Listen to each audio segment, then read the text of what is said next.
This is The Value of Simple Diagrams. I'm Pastor Larry. I'm the children's pastor here at Canyon Hills. We're excited to be with you today and to talk about some simple diagrams that hopefully will help you in your counseling situation.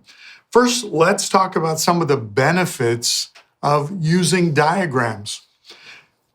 Often a visual diagram is going to help you present a biblical lesson to your counselee to help them understand a difficult Bible truth. Jesus used parables all the time. He looked around and pointed at things or situations, everyday items, and then he attached a spiritual meaning. He used those simple things to help them understand a complex biblical truth. So we do a similar thing with diagrams. The second thing is it gives you some common language for future discussions. So later on, you'll be able to continue talking about the issues that they're going through by using some of the language and the pictures from the diagram. And then third, it's going to help them with memory. They're going to remember the picture or the diagram, and then hopefully we'll be able to remember the truth that goes with them. Remember, there's not one diagram that kind of represents all of the things that you need to teach, but there are lots of diagrams, and each one shows a different aspect of the truth. Each one helps you present a slice of spiritual life. And you're going to be creating your own diagrams as you go along, your own parables to help you explain what you're trying to teach. Today, we're going to walk through, hopefully, about 6 diagrams that are going to help you in some way, I hope. And for each one, we've made a simple video. I've given you the Vimeo account that I use, and each one of these diagrams has a video of me presenting the diagram just as an example to you, or a refresher for you before you might want to use that. And with each one of those items, when you go to the Vimeo page, you're going to see a description of the video. And in that description is a link to the actual PDF diagram. So you could print it out if you want to, print it out for your counselee. And then it also has the video as an example. So here, let's go through some of these diagrams now. The first one it's called the Idols of the Heart. This diagram is really a core for what we do. For almost everything we do in counseling, it kind of comes out of this diagram. Certainly isn't unique with me. I've reworded it a bit to make it a little easier to understand for kids and teens, but the reality is it's probably easy for adults to understand as well. I've reordered it a little bit so that it makes a little better sense for me. But basically, this diagram walks us through some important things that we all face. First, in life, things happen to me. And so this first category, kind of outside the person, outside their heart, are things that happen to them. They get sick, somebody says hurtful words to them, or some other person was mean to them, something happened at work or schoolwork, something happened in sports, a good thing or even a challenging thing. There were canceled events, but things happen. And then the next thing that we recognize is we have an emotional response to that. So those things happened and it produced a feeling in me. The next thing is, after this thing happened and I had an emotional reaction or emotional response to that thing, I acted out in some way.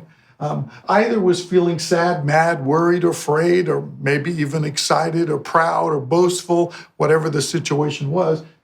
And then I acted out. I did something.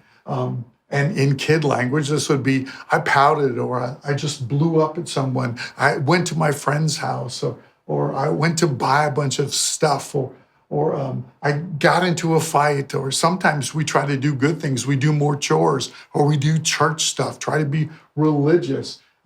Maybe we just isolated ourselves, stayed in our room, and maybe we just ate. But we all have sort of this same process. Things happen. I have a feeling about it, and so I act it out. But there's something really important that's missing. What is that? What is it that's missing in this? It's what's really the issue of their heart. What is most important to them? And so we kind of look at it this way. We list those things that are most important to me. It's usually, I want stuff. I like material things. I like to have the best things. I want my own way. I want what I want. I want my own way. What people think of me is really important to me, or how I look, or being the best, or having fun. And so when something happens, it kind of collides with or crashes into what's most important to me. And then I have an emotional reaction, and so I act out. Usually, these things that are most important to me fall into four kind of big categories. Either it's comfort, approval, control, or power. So in summary with this diagram, the best way to look at it is something happens to me. It conflicts or feeds with the idol of my heart, what's most important to me, what I will do anything to get, and I will even sin if I don't get it. I must have this thing. And so it causes an emotional reaction in me, and so I act out. Now, when we talk to the counselee, what do you think they want to change? Yeah, they want to point to what happened to me. I want that to stop. I want that to go away. If you talk to the spouse or the parents in this situation, what do they want to change? I want them to stop acting out. I want them to stop behaving this way. What we really need to do is try to get to the heart of the issue, to find out what is it that's so important to you that when those things happen, you feel this way about it, and then you act out in that way. What is it that's so important to you? Sometimes with parenting, we ask in a discipline situation when something has gone wrong, we ask these same four questions, right? Or five questions. We say, what's going on? What happened in here? Right? And the kid tells in their own words what happened. And it's usually from their perspective. He took my toy, came over and took my stuff, right? That's what happened to me. And then you ask the next question. So what were you thinking and feeling? I was mad. I didn't like it, right? So then you go on to the next one. What did you do in response? Well, I hit him. Right? That's what I did in response. Took my toy back and I hit him with it. And then, why did you do it? What were you hoping to accomplish? And usually the kid will say, I wanted to get what was mine. He touched my stuff. And that's the idol of the heart. That's what's coming out. It's saying, I want what belongs to me. I'm in control. This is mine. It's nobody else's, right? And then eventually you want to ask, and so how did that turn out? What were the consequences? What's the fruit of that thing? Yeah, I got in trouble. I was punished. So that's kind of the process that we kind of go through with this diagram. Interesting thing, we said before that this idol of the heart category usually falls into four big categories. I just want to show you really simply kind of what we've done with those four categories. We've made a diagram for each one of these, just in a really simple way to kind of show you the big category of that heart idol. The first one is comfort. And the goal there is to do whatever I want. I just want to be happy all the time. Sometimes we see that as somebody who just wants all fun all the time. They want nice things, freedom, an easy life. And when they see other people, they think that, oh, those people are here to help me get what I want. You're here to kind of serve me and to give me what I need and what I want, and you're here to help me. But those people often feel hurt or neglected. They're like saying, dude, you're lazy, you're selfish. And that stresses me out. When people expect me to do something, to work or to do chores, to do what they want, because I don't want that. I just want to be happy all the time. So here's the problem on this side. They often feel bored because the pleasure is never enough. They want to know what's next. So sometimes this heart idol isn't really exposed until we get around other people, and then we see the challenges and the difficulties that produces. Let's look at one more. What if it were approval? This person, their goal is for other people to say good things about me. That's all I want, is for them to think that I'm awesome. And so when they see other people, I see the ones who will love me and keep me happy. Here you are, you're going to take care of me, say nice things about me, tell me how good I am. I really need you to love me, right? And the people that this person comes in contact with, they often feel smothered. They just keep saying, I can't be everything that you need. And so when I hear that stresses me out because that feels like rejection.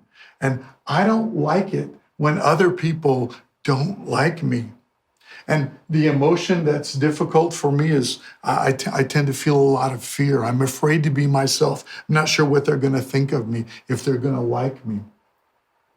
And so that's the one of approval. Then there's another one. Another main category is the control. This one is sometimes shows up in I want my way. I need certainty. I need to be in leadership. I have high standards.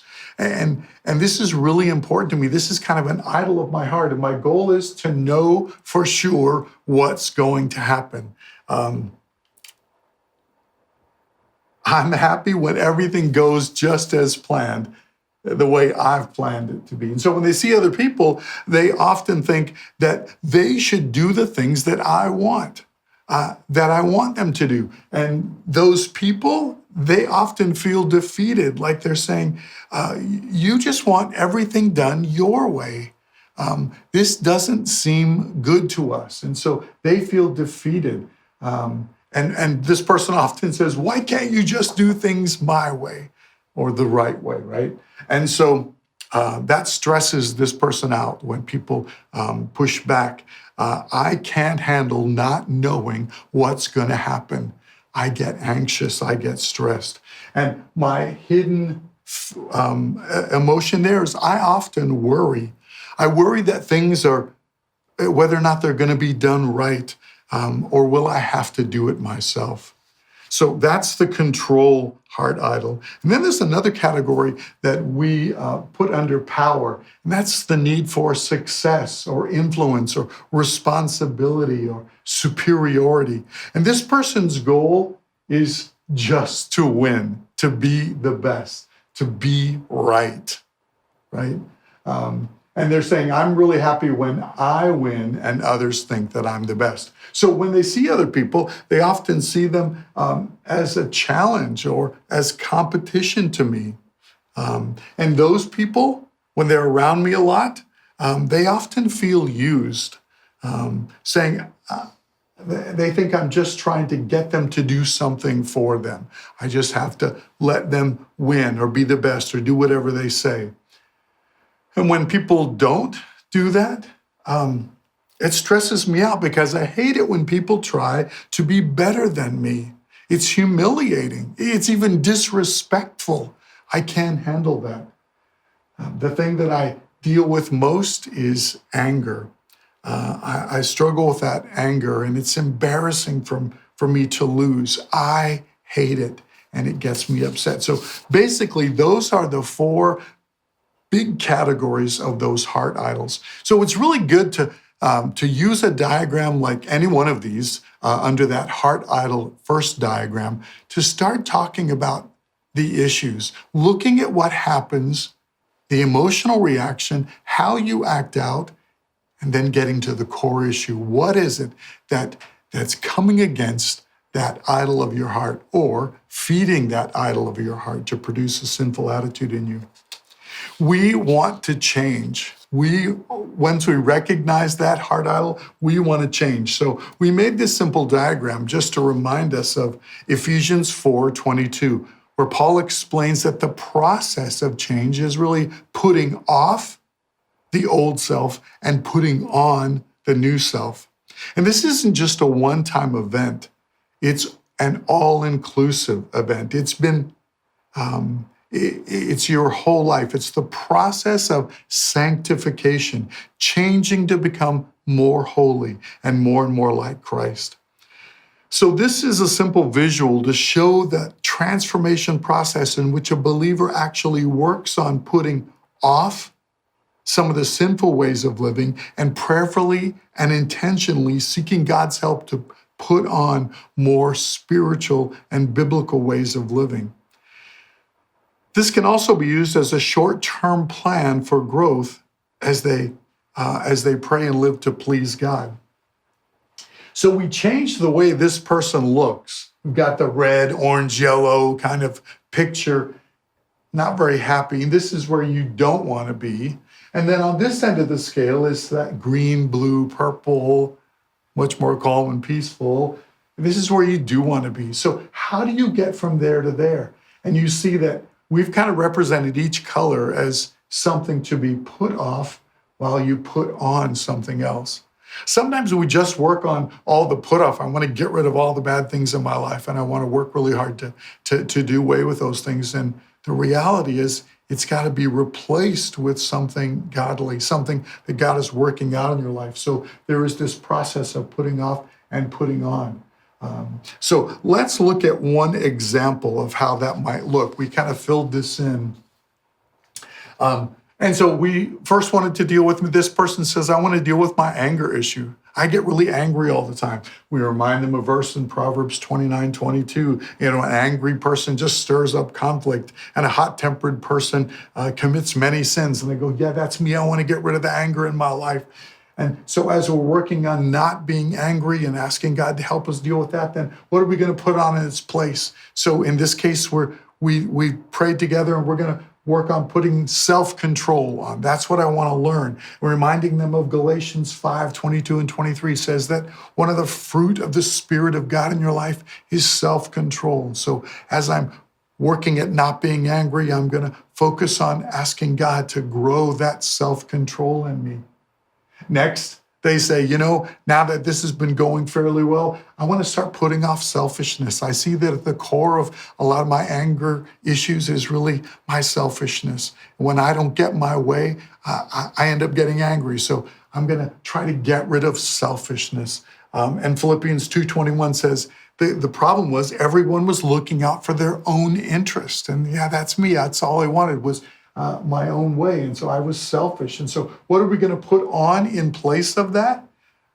Self-denial. And so we talk about John 12:24 and 25, that Jesus said, anyone who loves their own life is going to lose it. But those who hate their own life in this world is going to end up keeping it. And it's like a seed dying to itself is going to end up growing and blessing. So we talk about denying yourself and learning how to do that as a way to honor God in my life. And then the third one that we're looking at is, I want to put off worry and fear. I'm not sure why I feel the need to worry, and I'm so fearful, especially if I don't get my way and I've been angry. I deal with fear and worry. So we remind them, Matthew 6:25 says, don't worry about your life and what you're going to eat and drink. Can you change anything about your life by worrying? And they go, yeah, that's right. That's me. I don't want to do that anymore. So what are we going to put on instead? We're going to put on trust and asking God to help grow that trust in me, to trust in him. And we talk about 1 Peter 5:7. Cast all your anxiety, your care, worry on him because he cares for you. So this process of sanctification is really a process of putting off something and putting on something in its place. And over time, we see that we change and we are transformed. What the Bible calls sanctification. Let's look at another thing. We talked about that worry and fear. This is a diagram the counseling department has used for a long time, and we tend to call it the tornado of anxiety. Right? My daughter lives on a farm in Oklahoma, and she lives in that tornado alley, and they see those little whirlwinds start up, and if they don't keep an eye on it, it could become a tornado before they are prepared for it. So many times we find ourselves being concerned about uncomfortable events in our lives. And before we know it, that's all we're thinking about. It consumes us. And so we use this illustration of a tornado because it can grow very quickly from a small twister to a devastating wind event. That spiral moves from doubting God's care and control to all-out fear and worry. And we've kind of put them here. I'm doubting God's care. I start to wonder if he really cares about this. Does he even know about this event, this problem that I'm facing now in my life? And then it gets a little bigger. I question his control. Can he or will he take care of this? And then the next thing says, so I better do it. I'm going to try to control it. Then it doesn't take long before you say, this is out of my control. This is too big. In fact, it's a God job that I'm not supposed to be doing, but I'm trying to, and it's way too big. And so I have a physical reaction to it. I'm beginning to be very fearful, and I'm worried. This thing is out of my control. And that's that next one. Now I try to control my fear and my worry, and I'm trying to control the circumstance.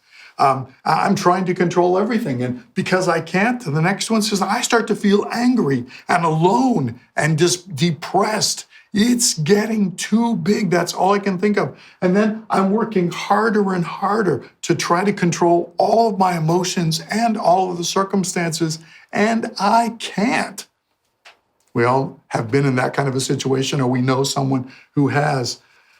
And so we've got to recognize that this tornado, this anxiety is building in us, and it's getting bigger and bigger. It's consuming us, and that's all we're thinking about. The best thing about this diagram is kind of two things.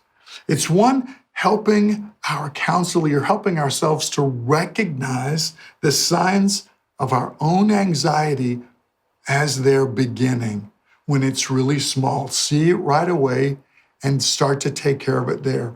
If we wait till the storm is in full blast, right, it's going to be way harder to deal with. So one is recognizing my unique symptoms early, right? And then two, turning to these scriptures and prayerfully considering how God is going to work. And so some of those scriptures at Matthew 6:25, 34. If that's how God clothes the grass of the field, which are here today and tomorrow are thrown into the fire, will he not do much more to clothe you? So don't worry. Seek first his kingdom and his righteousness. The next verse talks about casting your cares on him and standing firm.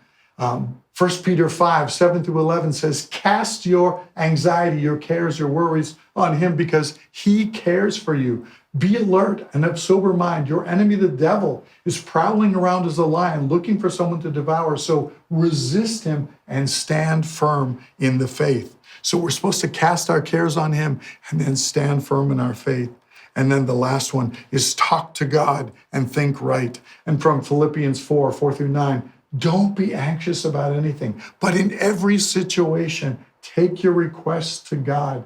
And the peace of God will guard your heart and mind. And so whatever is true and noble and right and pure and lovely and admirable, think about those things. So it's this process of recognizing that you are getting out of control as you've doubted God's care and control, and you've taken the responsibility of that control, and it just produces fear and worry and anxiety, depression and anger, frustration, because it keeps getting bigger and bigger and totally out of your control.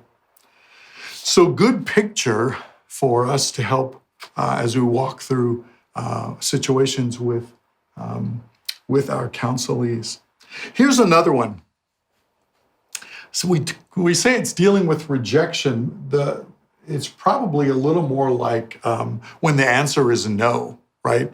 As we pray, it's easy to fall into the expectation that God will always answer yes. And when he doesn't, when the answer is no, then we can be disappointed, frustrated, or even angry. It feels like rejection, right? What we need to learn is that God is a good father, and he often says no for very good reasons. This diagram reminds us that God is the keeper of the doors. And so look at this diagram. It starts out by saying God is the doorkeeper. He's the one that's opening doors for us or closing doors for us. In Revelation, God says, I'm the one. Once I open a door, nobody can close it. Once I close the door, no one can open it, right? Paul, sitting in prison, recognized the door was locked, it was closed, but God opened the door and released him from prison. God was actually the doorkeeper in that situation. So in our life, as we deal with the sovereignty of God, the control of God, the lordship of God in our life, we have to start out from that place saying, I trust him. I'm going to trust God to be the doorkeeper. And so when God does say no, it's usually for a couple of different reasons. It feels like rejection, certainly. But instead of that, we have to go on and say, okay, God, what are you doing? You're not just rejecting me and turning me away. You have another plan. And the first one we want to look at is, it may be for your own protection. God may have said no to protect you from something that might be harmful, might be a trap of the enemy. God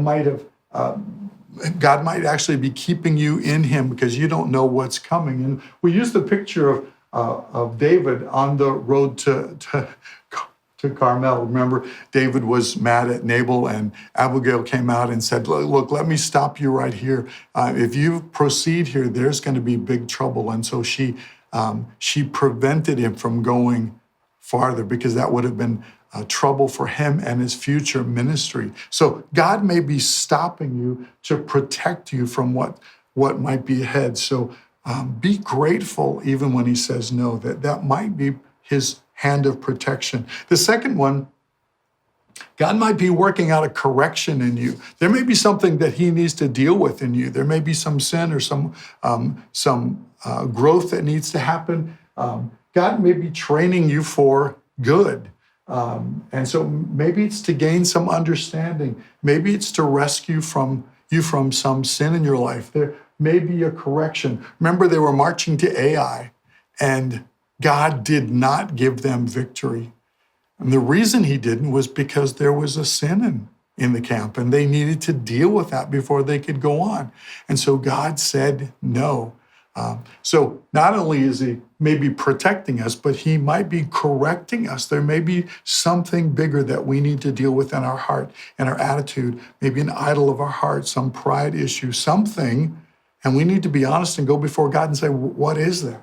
So it could be correction. And then last, it could be to redirect us. It could be for direction in our lives, to keep us trusting in his path for us, for his guidance and instruction, or leading of the Holy Spirit. God may say, no, I don't want you to go here because I'm about to open that door there. Remember, Paul was talking about sailing to Macedonia, and he said, I've been trying to get into this region of the world, and God keeps closing that door. And I don't know why I can't get through there. The Spirit of Jesus is blocking me.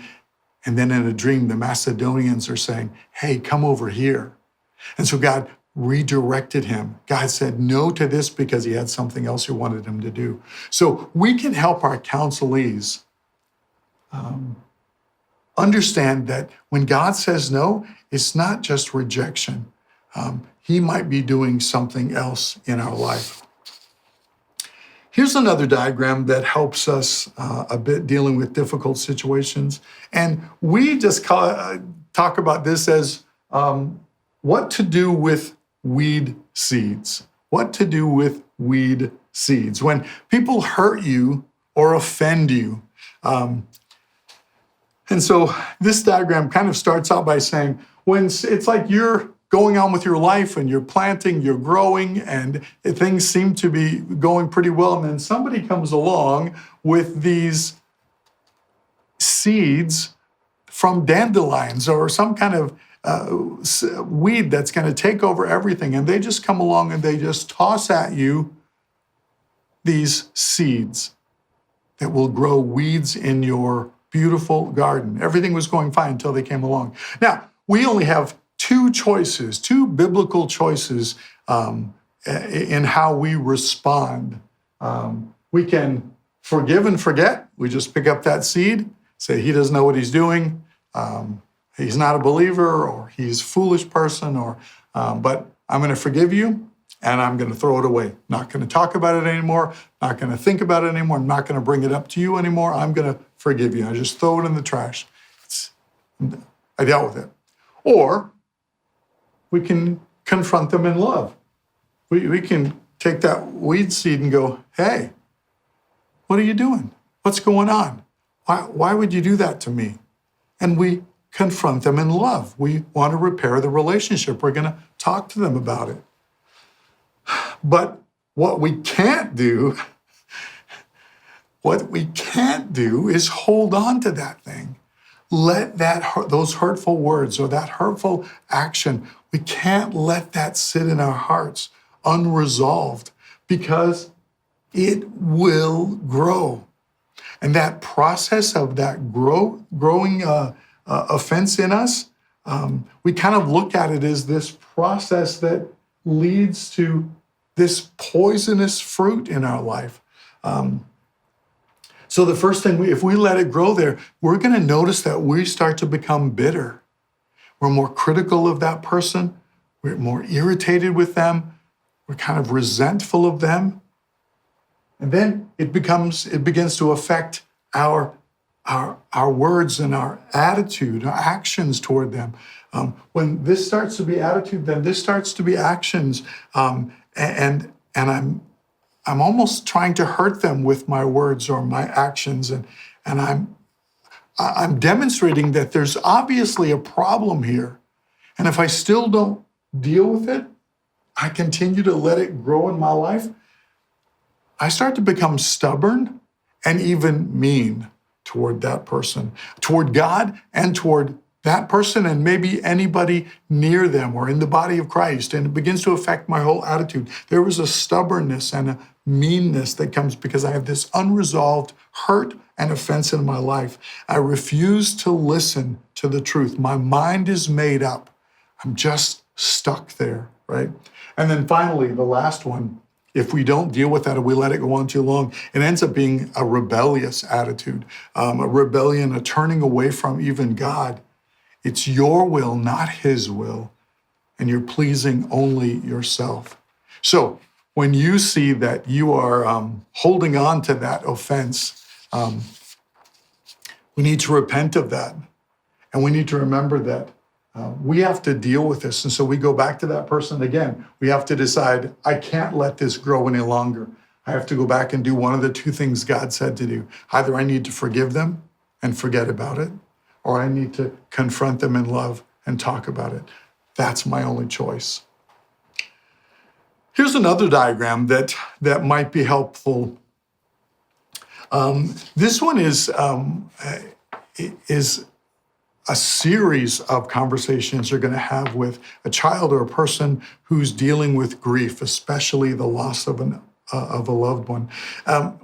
You may have the opportunity to minister to someone who is dealing with grief and the death of a loved one. And so as we look at the typical patterns and the issues that family members go through, we made this simple diagram to remind us of some of the issues that need to be addressed. They're in no particular order. They sort of make sense to me, but they're all the kinds of things that you will find yourself dealing with as you walk someone through the process of grief. So let's just look at each one. I'm going to say a sentence or two about each one and see if that's helpful. The first one is dealing with words. But let's just say you're talking to a child or a teen. You may have to help them find words to explain what happened. If a family member died or they were killed in a car crash, you want to help them to be able to say that when people ask them where their mom is or what happened to your dad. So you have to help them with words. Please try to avoid words that sound nice. We lost them, or they passed away, or God took them home. Some of those words for a child, for a young person, can be really confusing. If we lost mom, maybe we'll find mom again. So you want to just help them with words that clearly communicate what really happened. Then there are issues of questions.